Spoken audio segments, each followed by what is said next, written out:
My front door, my side door, and now they're trying to break in my back gate. Okay, stay on the line with me. I've already got off the started. Do not hang up, okay? All right, I have a gun in my hand. I'm terrified. May 6th, near 67th Avenue and Indian School in Phoenix. Police say 20-year-old Michael Lewis is breaking into the home of a widow who told me that her late husband taught her something that would save her life. How to handle a .38 caliber handgun. Yeah, I've got a lot of options coming out that way. It just broke in. It just broke? Yeah, that was my upstairs door. Okay, yeah, I've got them coming out there. They're coming out as fast as they can. The homeowner begs the dispatcher for help before hiding in the bathroom. You don't need to answer anything. I'm going to stay on the line with you, okay? What was that? What was that? What was that? What did you do? What happened? What did you do? Okay. Did you know you just beat me up and shit there? Sorry. What you tell me right now for? Oh, no. I shot him. You shot him? Yeah. Oh my God. Okay, I've got them. I've got everybody coming out for help, okay? Please hurry. Don't get up, I'll shoot you again. Out of breath, she tries to explain whether she's hurt. I don't know. My face was bleeding. I'm bleeding from some places. I don't know where else. I don't know. He was beating on me. He was hitting you? He was beating on me when he found out I was in here. Here's something that people don't tell you. This is a really important statistic and something that's funny about gun control proponents. Guns, according to the CDC, by the way, Obama said you weren't allowed, the CDC wasn't allowed to conduct any research. They did. Here's what they found. Firearms on a yearly basis. Now, it's hard to measure because most incidents involving a firearm defensively, it's never fired. So sometimes they're not reported properly. That's why there's such a wide swath. Between 500,000 to over 3 million per year incidents of firearms used defensively. Okay? That means that at the absolute lowest figure, there are at least as many incidents of defensive uses of firearms as there are bad guys using them against good people. And if you use the highest figure, it's many times more the amount of times a gun is used defensively from the good guy. Hello. Police say a man breaking into a home in Winter Haven came face to face with 3 armed family members. Now he's dead. Here's your map. This was a little before 7 a.m. this morning on Lake Mariana Drive. Fox 13's Aaron Mesmer is live at the police headquarters there. Aaron, a crazy story there. What have you learned tonight? Well, Mark, the latest on this right now is the police just released the identity of the man who they say broke into that home, 40-year-old Mitchell Large. And get this, who only lived less than a mile from the home he broke into. Chief Gary Hester says the man made it to the kitchen, and by then, all 3 family members were armed. Investigators say a break-in turned deadly when a family opened fire on the intruder. Concealed carry holders don't stop violent crime. This is one, and Michael Woods Jr. likes to use this one a lot. Well, there are tons of examples, okay, of concealed carry holders stopping crime. Naki Jared has brought these up with Uber driver, this guy in Cincinnati, customer carrying a concealed weapon shoots suspected bank robber, firefighter off duty, cops off duty. There are so many anecdotal stories, okay? So that's obviously untrue. Charlie Blackmore was driving here along Lincoln, headed home from work at 4 in the morning when he saw something on the sidewalk. He soon realized it was a woman on the ground getting kicked in the face and the stomach, so he pulled over, jumped out of his car, and did something about it. I said, stop, and he starts walking towards me. That's when I drew on him. Blackmore holds his gun on the suspect and calls West Allis police. The Marine Corps veteran says several times while they're waiting for law enforcement, the attacker moves toward him. He was a big individual, and I wasn't playing around, and he didn't seem like he was playing around. So I made it quite clear to him that if he did come at me, I would have to take him down. Blackmore says police eventually show up and have to force the suspect. So that's what and this is from the CDC. These are undeniable statistics that people don't want to tell you. So not only anecdotally do you hear about these things all the time, but yes, guns are used defensively in millions of cases. And here's another chart too, concealed carry. Now, correlation doesn't necessarily equal causation, but if you look at concealed carry, as it has gone up, violent crime has steadily gone down. Does it mean that that's because of concealed carry? No. But it does prove, verifiably, that an increase in concealed carry certainly does not result in increased crime. Photos provided by the sheriff's department show him working in a back office when a robber suddenly pepper sprays him, pulls out a pistol, slams him to the floor, and puts a gun to his head. I can't really describe all the expletive words he used, but basically, give me the money or he was going to kill me, and he was very specific about, what he was going to do to me. Gerald replied the safe was out front, and when the robber turned his back on him, Gerald pulled his own pistol from his pants and began firing. The apparently uninjured robber took off like a scared rabbit and is still on the loose. Gerald says Circle K suspended him right after the Saturday robbery and gave him this firing notice Thursday for violating its company policy against guns. He admits he was aware of the policy, but claims his manager had looked the other way after another clerk was murdered at the store a few Hidalgo years ago. County Sheriff's officials say 3 men stormed into the home at around 12:30 this morning. A mother and 2 minors were in a bedroom when they heard loud bangs on the front door. 35-year-old Veronica Guerra told investigators she got up to check and saw 2 men wearing masks and armed with weapons walk towards her. She quickly closed the bedroom door, but the men tried to force their way in. One suspect shot through the door, hitting the 11-year-old boy in the hip. But what the boy did next is remarkable. He grabbed a .22 caliber rifle and shot back, hitting one of the suspects in the neck. If you're in a situation where you need to carry a gun around to protect that just seems like there's other avenues you can go. Like what?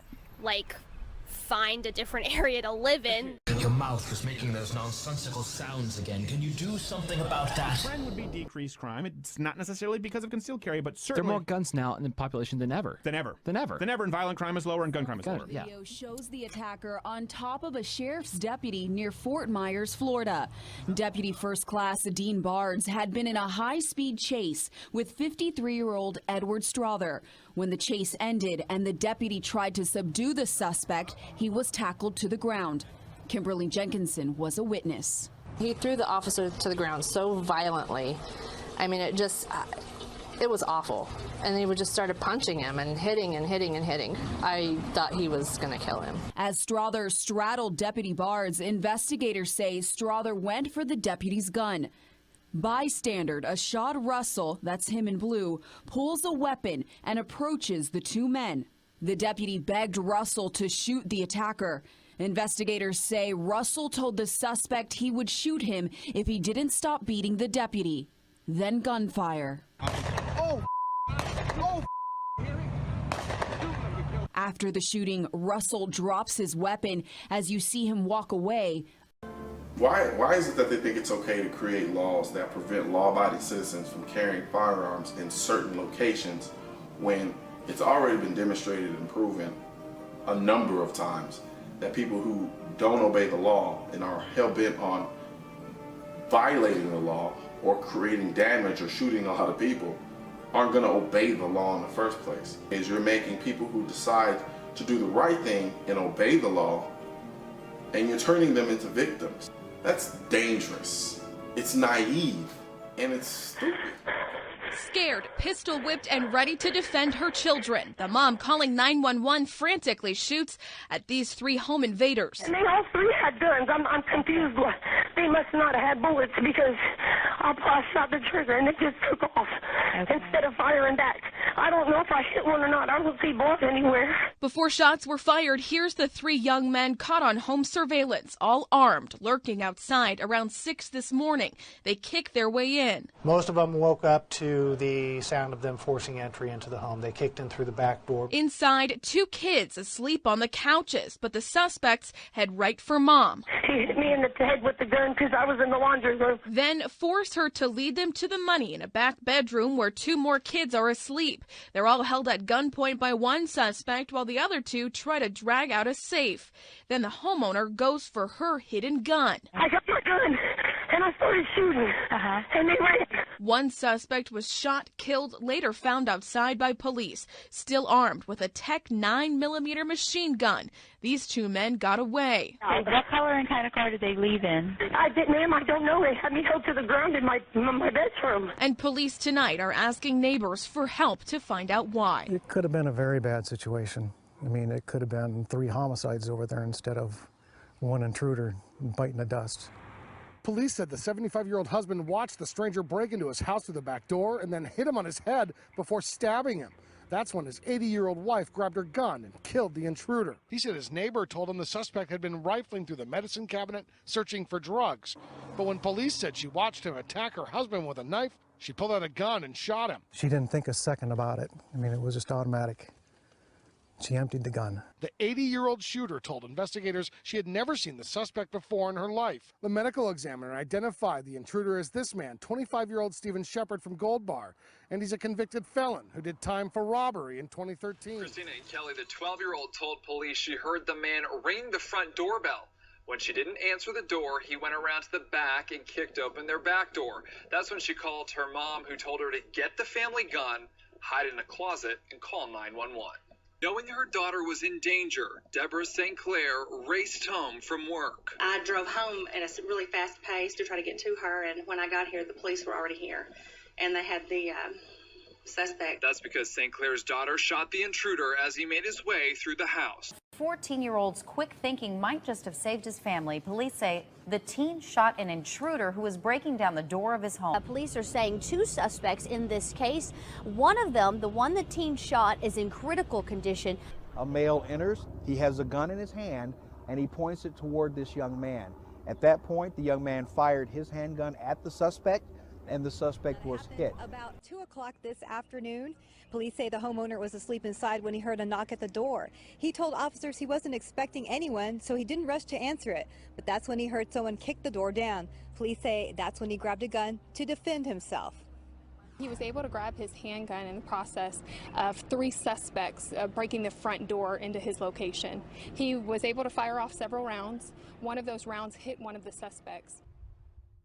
Details as to what happened here right around midnight, and it's so scary because the homeowner tells us this home is packed not only with his parents, but he tells us he has 5 kids, the youngest just 5 months old. The suspect being put into the ambulance. This was after he was shot 2, possibly 3 times. Again, this is Ontario, the 1800 block of North Parkside Court. A very nice neighborhood right near the train tracks, as you can hear it. This is a cul-de-sac that we're standing at here. Right around midnight, we're told the home intruder allegedly made entry. We don't know where exactly he made entry, but he was reportedly standing in a woman's bedroom inside the home. The home intruder then actually came face to face with the intruder, apparently ordered him to stay put. He did not listen, and that's when several shots were fired. Take him out and process the whole thing right now, so. Pretty shaken. Yeah, it's you know, it's something you don't encounter every day. You don't expect to happen, so it's kind of taking its toll. Now to that other breaking story. What began as a home invasion ends when a young boy opens fire on the intruders. It happened tonight in the Canarsie section of Brooklyn. This home invasion robbery attempt was foiled by a 9-year-old who investigators say grabbed a gun, fired at the intruder. This was the scene when we first arrived, just minutes after the shooting. Police say the homeowner told them 3 men broke in through the front door of the house. It's unclear as to why the suspects chose this particular home here, but again, police say after the gunfire, 1 suspect was found shot dead on the front lawn. Police don't have a clear description of the other 2 suspects and don't know if they were shot or hurt in any way. Converged on a north side home, actually, where a teenager has reportedly shot and killed a burglar. Police were called to that home around 7:30 this morning. When they got there, they found the suspect was dead. He is only a teenager, and investigators say he did what he had to do. A young man that was inside fled to another part of the room or the house. The suspect came in, was armed with what looked like a pistol. I think it's going to be a BB pistol, but it looks like a pistol. I haven't touched it. So, alone and fearing for his life, police say the boy grabbed a small caliber rifle and shot and killed the suspect. Pieces of gun control legislation out there that have been ignored by the left. Project Exile, we've talked about that. This basically equates to... They hate that one. Yeah, really harsh penalties for felons carrying firearms or carrying a firearm that's not legal. Mm-hmm. Very serious sentences. We have it up at louderwithcletter.com. I don't have the numbers right in my head. I want to say it was 5 years, and then your second offense was like 20 years. Very, very serious crime. And what did it do? It worked. It was in Virginia. They did this. They basically did some test studies, and they found that this reduced illegal firearms, them being carried, by a remarkable percentage. The reason leftists oppose it is they said that it disproportionately targeted minorities. Police say a 14-year-old was inside his house with his siblings, ages 12, 8, and 10. When they heard a knock on the door, he looked outside, saw a woman he didn't recognize. He went back about his business and later heard the door rattling and banging like somebody was trying to get inside. He went upstairs where he got a handgun, and police say as he was coming down the stairs, the door broke open. At that time, he saw a male suspect with a weapon pointed towards him, and he shot that suspect, who was taken to the hospital in extremely critical condition. Is identified as 22-year-old Hannah Renee Summerfield. Police say Summerfield and man named Richard Garza forced their way into an apartment at the Summit apartment complex in Saratoga Friday night. The victim told police that Summerfield and Garza attacked her, but she managed to grab a gun and she shot Summerfield. Summerfield died at the scene. Garza fled the apartment, but he was caught. It was just a normal day at the Palms Internet Cafe in Marion County. You can see the customers chatting and playing their games, but they were interrupted by these two men. Watch as deputies say Davis Dawkins and Dwayne Henderson come in and wave a gun, pointing it right at the customers asking for valuables. But just seconds later, someone steps in. Look at the right of your screen, a man running with a gun, firing at the suspects. From another angle, look at the guys in black clothing with masks, one with a gun, the other with a bat. You see them, and then you don't. The next time they come into view, one of them is diving on the ground. The man, 63-year-old Samuel Williams. He's right behind them, firing. They leave. Williams, calm as can be, locks the door and waits for police. When questioned by detectives, he said he was with his wife at that cafe and was afraid they were going to shoot someone. He told them he was scared. And you wonder, did he hit either of the guys? He sure did. Marion County detectives found them at the hospital, both with gunshot wounds. What are you doing? He says, are you ready to meet God? I immediately ran to the bedroom to get my firearm where I drew it here. I pointed it at him and said, get out of my house or I will shoot you. McKinney said he turned to leave. She followed him, shut the door, and called 911. He had no reaction. He was straight-faced. It seemed like he didn't know what was going on or why I had a gun. If it's my life or somebody else, I am not afraid to hurt the person that's trying to hurt me. Listen, during the theater shooting in Colorado, I was able to go and buy an automatic weapon, and I, maybe have shot a gun 3-4 times in my life. I don't even live in Colorado. I think most people can go out and buy an automatic weapon.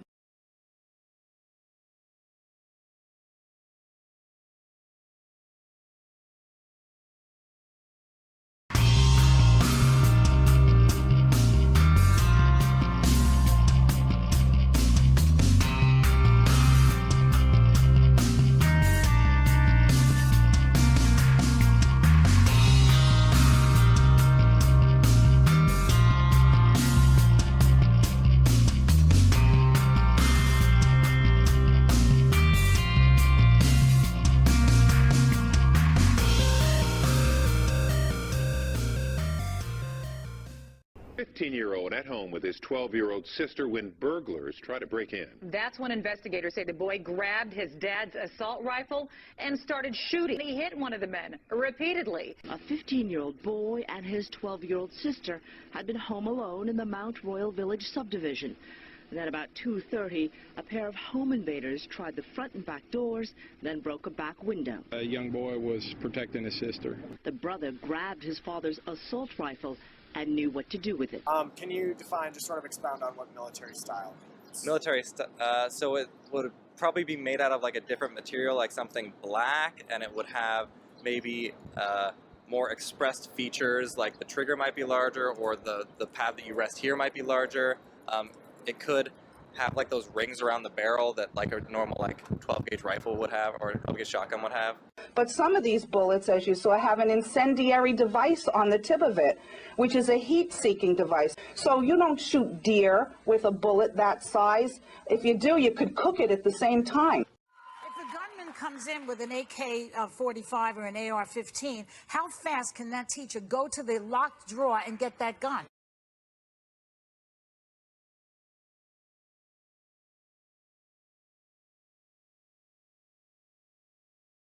And high,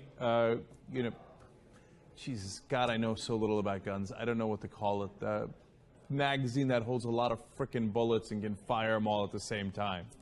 Anyway, that thing used to be illegal, okay?